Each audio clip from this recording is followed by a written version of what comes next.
আসসালামু আলাইকুম রহমতুল্লাহি ওয়া বারাকাতুহু। সম্মানিত বন্ধুগণ, আপনারা সবাই কেমন আছেন? আশা করি সবাই আল্লাহ তাআলার অশেষ রহমতে ভালো আছেন। বন্ধুগণ, আপনাদের সাথে আছি আমি হাফেজ মাহমুদুল হাসান মুরসালিন। বরাবরের মতোই নতুন একটি আমলের ভিডিও নিয়ে হাজির হয়েছি। বন্ধুগণ,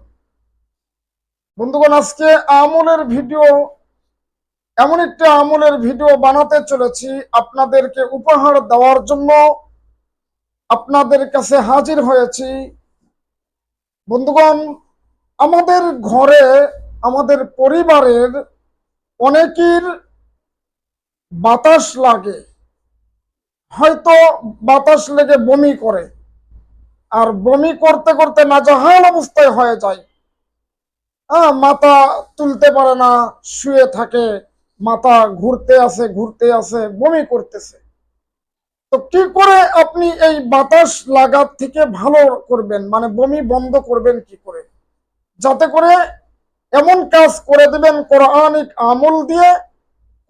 আমল করে দিবেন ওই ব্যক্তির, যাতে করে ঘুমে ঘুমে যায় এবং সেই সাথে ওই ব্যক্তি যেন বমি থেকে মুক্তি পায়, বাতাস থেকে যেন মুক্তি পায়। অনেকে দেখবেন গ্রামগঞ্জে বাতাস লাগে, ওই ভাজা পোড়া জিনিস খেলে অনেক সময় বাতাস লাগে, মাথা ঘুরতে থাকে, বমি করে, বমি বন্ধ হয় না। তাই বন্ধুগণ, এমন এই আমলই শেয়ার করতে চলেছি। আমলটি যদি ভালো লাগে বন্ধুগণ, ভিডিওটি যদি ভালো লাগে, এখনই একটি সাবস্ক্রাইব করে দিন সকলের আগে ভিডিওটি পাওয়ার জন্য। বন্ধুগণ, ভিডিওটি একটি লাইক করে দিন, যাতে করে বুঝতে পারি আপনারা আমার ভিডিও পছন্দ করেছেন। ভিডিওটি কমেন্ট বক্সে মতামত জানিয়ে দিন, কোন বিষয় আপনি ভিডিও চান, কোন আমলের বিষয়, আমি যেন সেই আমলের বিষয় ভিডিও আপনাকে দিতে পারি। বন্ধুগণ, সেই সাথে ভিডিওটি শেয়ার করে দিন, প্রতিটি মুমিন মুসলমানের দরজায় ভিডিওটি পৌঁছিয়ে দিবেন বন্ধুগণ, যাতে করে প্রতিটি মুমিন মুসলমানের উপকারে আসে। চলুন বন্ধুগণ, কথা না বাড়িয়ে আমরা ভিডিও শুরু করা যাক।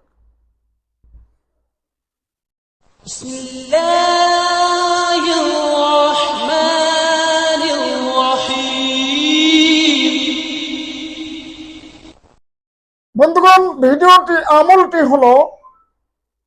আমলটি হলো সূরায়ে আশ-শুআরার 130 নম্বর আয়াতের একটি অংশ। সূরা আশ-শুআরার 130 নম্বর আয়াতের একটি অংশ। বন্ধুগণ, আপনি কি করবেন? কাগজে করে হোক, অথবা পিয়ালেতে করে হোক, অথবা পাতার মধ্যে করে হোক, একটু লবণ নেবেন বন্ধুগণ, এতটুকু লবণ নেবেন, ঠিক এতটুকু লবণ রাখলেন। রাখার পরে আপনি কি করবেন? ওই লবণে যেই আয়াতটি আপনাকে পড়তেছি, এই আয়াতটি পড়ে ওখানে ফু দিয়ে দিবেন। প্রথমে পড়বেন বিসমিল্লাহির রহমানির রহিম, ওয়া ইজা বাতাসতুম জাব্বারিন, একটি ফু দিয়ে দিবেন। আবার পড়বেন ওয়া ইজা বাতাসতুম জাব্বারিন, আবার ফু দিয়ে দিবেন। আবার পড়বেন ওয়া ইজা বাতাসতুম জাব্বারিন, আবার পরে আবার ফু দিয়ে দিবেন বন্ধুগণ। এইভাবে আপনি 3 বার ফু দিবেন। তবে ফু দেওয়ার আগ দিয়ে একটি কথা বলতে চাই, সেটা হলো আপনার নিয়ত কিন্তু সহি থাকতে হবে। নিয়তের মধ্যে গরমিল থাকা যাবে না। আপনার ঈমান কিন্তু পরিপূর্ণ থাকতে হবে, ঈমানের বলে আপনাকে বলিয়ান হতে হবে বন্ধুগণ।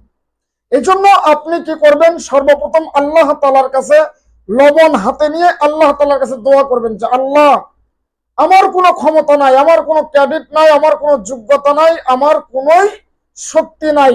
আপনি যদি আমাকে সফলতা করেন আমি সফল, আপনি যদি ব্যর্থ করেন আমি ব্যর্থ।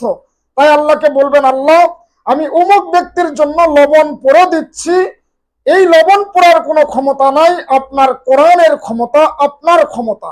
তাই আপনার হুকুমে, আপনার কোরআনের মুআজিজায়, আপনার কোরআনের কারিশমায় আপনি ওই ব্যক্তিকে বালা মুসিবত থেকে, অথবা বাতাস লেগেছে, বমি করতেছে, ওখান থেকে আপনি শাফা দান করেন।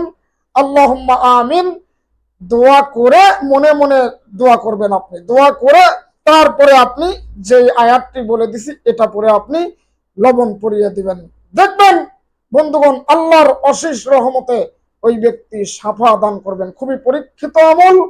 আমলটি করে দেখুন, আল্লাহ রাব্বুল আলামিন আপনাকে অবশ্যই সফলতা করবেন যদি আপনি ইমানদার হন। আল্লাহ আমাদের সবাইকে সুস্থ রাখুক, নিরাপদে রাখুক, যাই যেখানে আছি সেখান থেকেই আল্লাহ তাআলা দ্বীনে খেদমত করার তৌফিক দান করুক। আল্লাহুম্মা আমিন।